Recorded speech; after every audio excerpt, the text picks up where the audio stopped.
जय हिंद साथियों, आपका स्वागत है अपना education channel study maker for you में। साथियों देखते हैं आज कुछ जीके का महत्वपूर्ण क्वेश्चन जो कि हर एक बार किसी न किसी एग्जाम में आता ही है। तो क्वेश्चन आप पहला देखते हैं।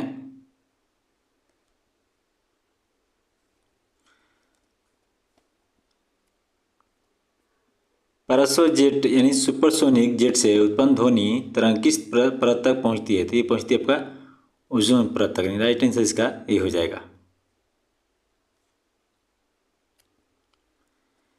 क्वेश्चन नंबर दूसरा देखते हैं। ध्वनि की तीव्रता मापने की इकाई क्या है? ध्वनि की तीव्रता मापने की इकाई जो है आपका वो है आपका डेसिबल है। राइट आंसर इसका सी हो जाएगा।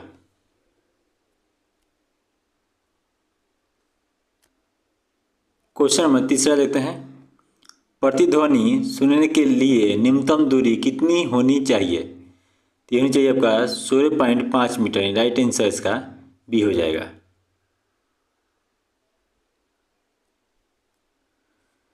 क्वेश्चन नंबर कहते हैं 4 नंबर। वायु में ध्वनि की चाल कितनी होती है? वो भी 20 डिग्री सेल्सियस पर। तो 20 डिग्री सेल्सियस पर होगा आपका 343 प्रति मीटर सेकेंड। राइट आंसर इसका सी हो जाएगा। क्वेश्चन नंबर 5 देखते हैं। सिनेमा घरों और सभागारों में ध्वनि बार बार लौटने की प्रक्रिया कहलाती है। तो बार बार लौटने की प्रक्रिया कहलाती है आपका यदि अनगुंजनी रिवर्सल। ये राइट आंसर इसका सी हो जाएगा।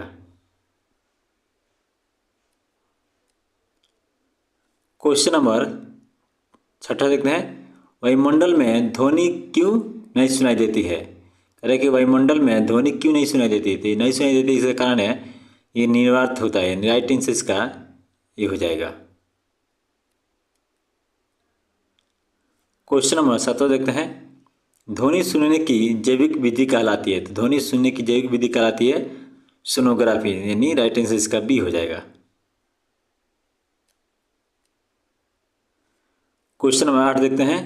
WHO के अनुसार मानव के असहनीय ध्वनि कितनी होती है? तो ये होती है आपका 45 dB। यानी राइट आंसर इसका बी हो जाए ए हो जाएगा। क्वेश्चन नंबर 9 देखते हैं। टेलीविजन में किस सिद्धांत का प्रयोग होता है?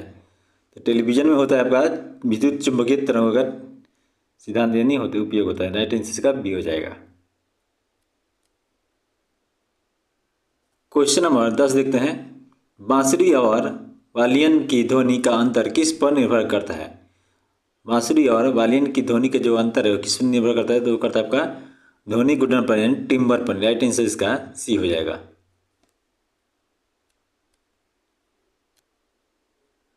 क्वेश्चन नंबर 11 देखते हैं। ध्वनि का परिवर्तन किस नियम का पालन करता है? तो ध्वनि के परिवर्तन वो आपका कार्य करता है प्रकाश का परिवर्तन नियम पर। राइट आंसर इसका ये हो जाएगा।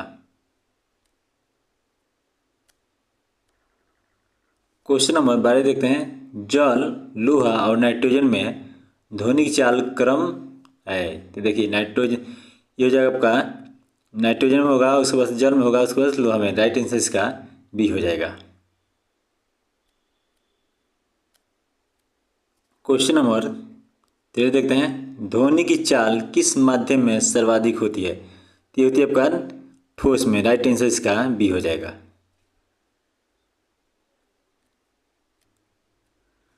क्वेश्चन नंबर 14 देखते हैं। ध्वनि किस में यात्रा नहीं कर सकती है? ध्वनि किस में यात्रा नहीं कर सकती? ये नहीं कर सकती आपका निर्वात में। राइट आंसर इसका सी हो जाएगा। क्वेश्चन नंबर 15 देखते हैं। ध्वनि की पिच किस पर निर्भर करती है? तो ध्वनि की पिच निर्भर करती है आपका आवृत्ति पर। राइट आंसर इसका बी हो जाएगा। क्वेश्चन नंबर 16 देखते हैं। ध्वनि की प्रतिध्वनि किस कारण होती है? ध्वनि की प्रतिध्वनि किस कारण होती है? तो ये होती है आपका परावर्तन के कारण। राइट आंसर इसका ये हो जाएगा।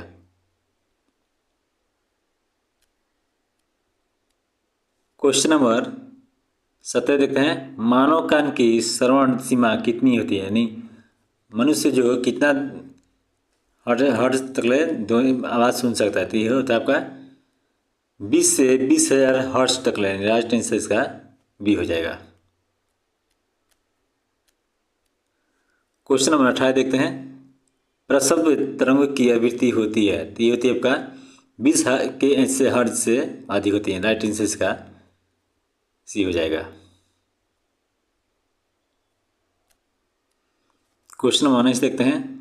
प्रतिध्वनि सुनने के लिए न्यूनतम समय अंतराल होना चाहिए तो 0.1 सेकेंड होना चाहिए। राइट आंसर इसका सी हो जाएगा। क्वेश्चन नंबर 20 देखते हैं। ध्वनि का अध्ययन कहलाता है तो ध्वनि का अध्ययन कहता है आपका ध्वनि शास्त्र। राइट आंसर इसका ये हो जाएगा। क्वेश्चन नंबर 21 देखते हैं। ध्वनि की गुणवत्ता टाइम बार किस पर निर्भर करती है तो ये करती है आपका तरंग के रूप में। राइट आंसर इसका ये हो जाएगा। क्वेश्चन नंबर 22 देखते हैं। ध्वनि तरंग किस प्रकार की तरंग है तो ध्वनि तरंग ये आपका है अनुदैर्ध्य। राइट आंसर इसका बी हो जाएगा।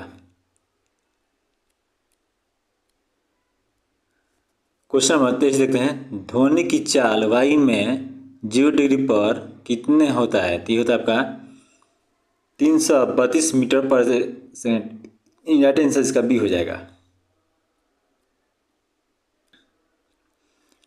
क्वेश्चन नंबर 24 देखते हैं। ध्वनि की चाल ऑक्सीजन में 0 डिग्री सेल्सियस पर कितनी होती है तो ये होती है आपका 316 मीटर प्रति सेकेंड। राइट आंसर इसका ये हो जाएगा। क्वेश्चन नंबर 25 देखते हैं। ध्वनि की चाल हाइड्रोजन में 0 डिग्री सेल्सियस पर कितना होता है तो ये होता है आपका 2286 मीटर पर सेकेंड। राइट आंसर इसका सी हो जाएगा।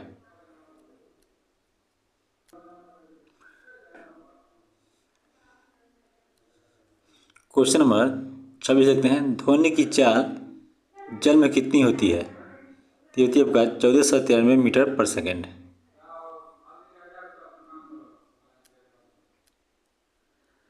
क्वेश्चन नंबर 27 देखते हैं। स्टील में ध्वनि की चाल कितनी होती है। देखिए एकदम एग्जैक्ट यही क्वेश्चन आपका बीपीएससी में पूछ दिया था यानी 71वीं में। तो राइट आंसर इसका हो जाएगा 5960 हो जाएगा। राइट आंसर इसका बी हो जाएगा। क्वेश्चन नंबर 28 देखते हैं। एल्युमिनियम में ध्वनि की चाल कितनी होती है तो एल्युमिनियम में ध्वनि की चाल होती है आपका 6420 होती है। राइट आंसर इसका सी हो जाएगा।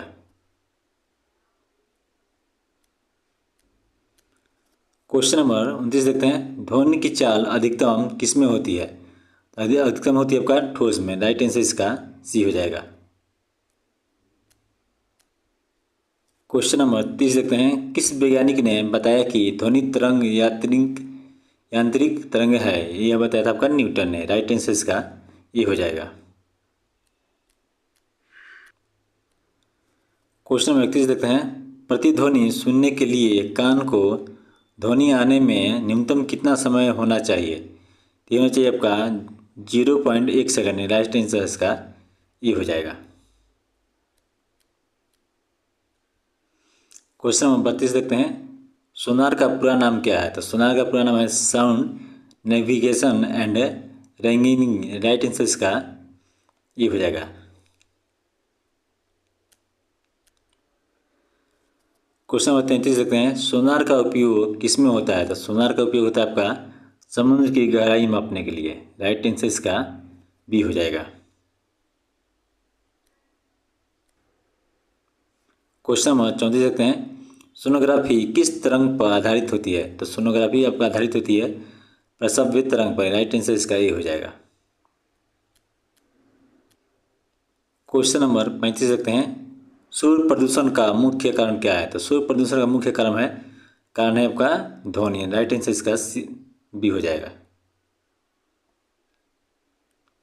क्वेश्चन नंबर 36 देखते हैं। शोर प्रदूषण की अधिकतम सीमा कितनी डेसिबल मानी जाती है तो ये मानी जाती है आपका 45 dB। राइट आंसर इसका ये हो जाएगा। क्वेश्चन नंबर 37 देखते हैं। मानव कान की किस सीमा तक ध्वनि सुन सकता है तो ये ध्वनि सुन सकता है आपका 20 हर्ट्ज से 20 kHz तक। राइट आंसर इसका बी हो जाएगा। क्वेश्चन नंबर 38 देखते हैं।